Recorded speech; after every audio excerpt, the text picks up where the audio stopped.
Récemment, des coranistes et des sunnites ont repris un mensonge d'un écrivain connu, entre guillemets musulman souvent.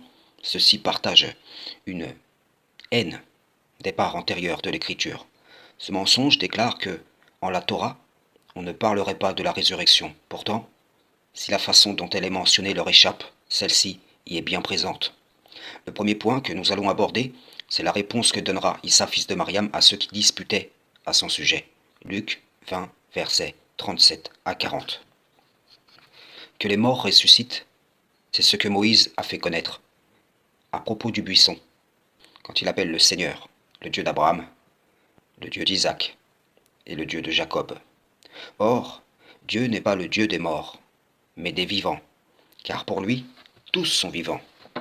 Quelques-uns des scribes, prenant la parole, dirent « Maître, tu as bien parlé », et ils n'osaient puis lui faire aucune question.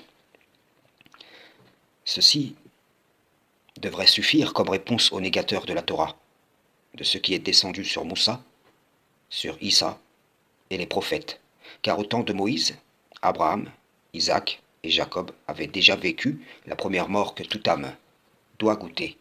Pourtant, l'Éternel dira à Moïse en Exode, « Je suis le Dieu de ton père, le Dieu d'Abraham, le Dieu d'Isaac et le Dieu de Jacob. » Le deuxième point, nous allons le tirer directement de la Torah, lorsque Jacob dira, Genèse 47, versets 29 à 31. Les jours d'Israël touchaient à leur fin, il appela son fils Joseph et lui dit, « Si tu veux me faire une faveur, mets, je te prie, ta main sous ma cuisse et agis envers moi avec bienveillance et fidélité. Je t'en prie, ne m'ensevelis pas en Égypte. Quand je serai couché avec mes pères, tu me transporteras hors d'Égypte, et tu m'enseveliras dans leur tombeau. » Joseph répondit, « Je ferai ce que tu me dis. » Jacob dit, « Jure-le-moi. » Et Joseph le lui jura. Puis Israël se prosterna au chevet de son lit. Question. Pour Jacob, faire jurer à son fils de le sevelir auprès de ses pères, hors de cette terre étrangère, si ce n'est en connaissance et vue de la résurrection des morts. Dans quel sens et pour quel but lui aurait-il demandé cela? Sourate 65, verset 3. 75, verset 3, pardonnez-moi. L'homme pense-t-il que nous ne rassemblerons jamais ses os?